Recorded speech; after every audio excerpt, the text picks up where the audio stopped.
Humility and Exaltation, Chapter 12, and the last in this series. Recently I was asked the question, how can I overcome my pride? The answer is simple. Two things are needed.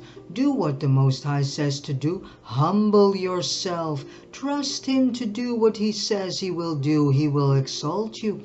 The command is clear, but to humble yourself does not mean that you must conquer and cast out the pride of your nature and then form within yourself the lowliness of Yeshua. No. This is the Most High's work.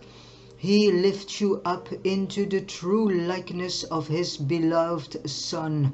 What the command does mean is this: take every opportunity to humble yourself before the Most High and man in the faith of the grace that is already working in you, in the assurance of the grace for the victory that is yet to be. Stand persistently under the unchanging command. Humble yourself. Accept with gratitude everything that the Most High allows from within or without, from friend or enemy, in nature or in grace, to remind you of your need for humbling and to help you in it. Reckon humility to be the mother virtue, your very first duty before the Most High, the one perpetual safeguard of the soul, and set your heart upon it as the source of all blessing. The promise is divine and secure. He that humbles himself shall be exalted. See that you do the one thing that the Most High asks, and He will see that He does the one thing He has promised. He will give more grace. He will exalt you in due time. All the Most High's dealings with men are characterized by two stages. There is the time of preparation, when command and promise, with the mingled experience of effort and impotence, of failure and partial success, with the holy expectancy of something better, that these waken, train and discipline men for a higher stage. Then comes the time of fulfillment, when faith inherits the promise and enjoys what it had so often struggled for in vain. This law holds good in every part of the believer's life and in the pursuit of every separate virtue, and that is because it is grounded in the very nature of things.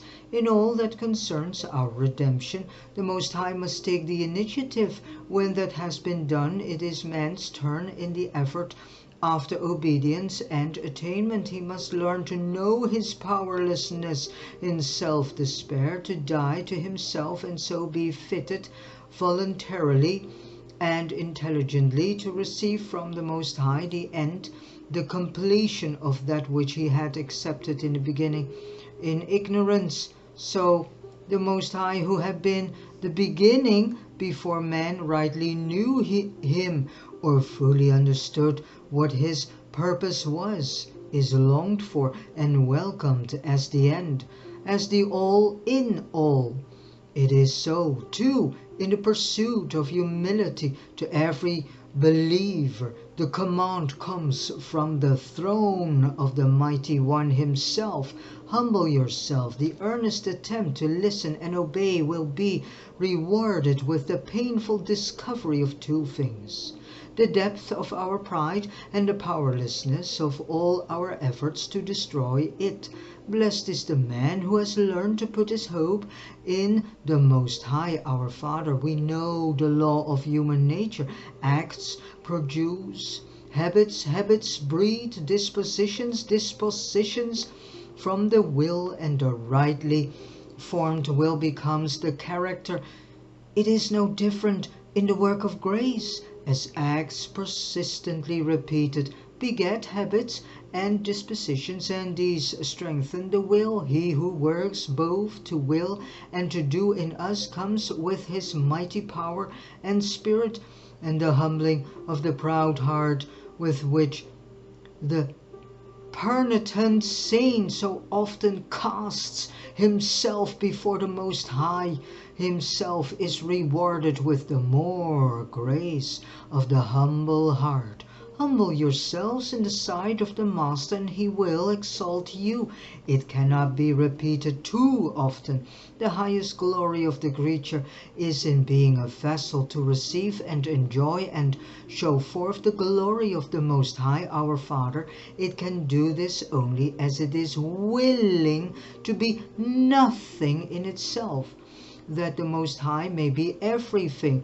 Water always fills first the lowest places, the lower the emptier a man lies before the Most High our Father, the speedier and the fuller will be the inflow of the divine glory. The exaltation the Most High our Father promises cannot be any external thing apart from himself. All that he has to give or can give is only more of himself, in order that he might take the more complete possession. The exaltation is not, like an earthly prize, something arbitrary, in no connection with the conduct to be rewarded. It is in its very nature the effect and result of the humbling of ourselves. It is nothing but the gift of such a divine indwelling humility, such a conformity to and possession of the humility of the Lamb of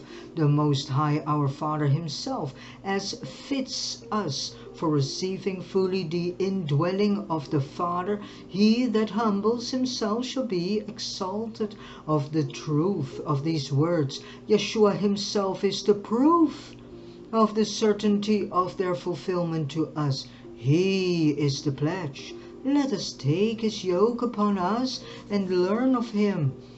For he is meek and lowly of heart, if we are but willing to stoop to him as he has stooped to us, as he will yet stoop to each one of us again, and we shall find ourselves not unequally yoked with him as we enter deeper into the fellowship of his humility, and either humble ourselves or bear the humbling of man. We can count upon the fact that the spirit of his exaltation, the spirit of the Most High our Father and of glory, will rest upon us. The presence and the power of the glorified Yeshua Mashiach will come to them that are of a humble spirit. When the Most High, our Father, can again have his rightful place in us, he will lift us up. Make his glory your motivation to humble yourself. He will make your glory his motivation to perfect your humility. All-pervading life of the Most High possesses you. There will be nothing so natural or sweet as to be nothing, with no thought or wish for self, because all is occupied with him. I will boast all the more gladly about my weaknesses, so that Mashiach's power may rest on me.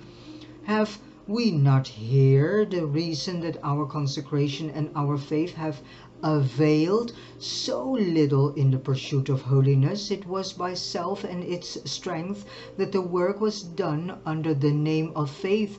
It was for self and its happiness that the Most High was called in. It was unconsciously but still truly in self and its holiness that the soul rejoiced. We never knew that humility, absolute abiding, Mashiach-like humility and self-effacement, pervading and marking our whole life with the Most High, our Father and man, was the most essential element of the life of holiness for which we sought.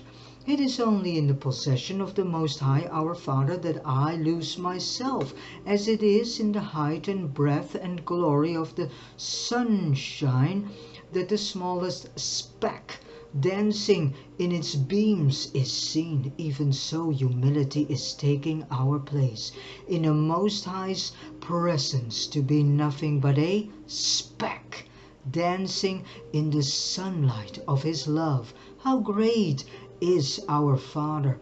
How small we are, lost, swallowed up in love's immensity.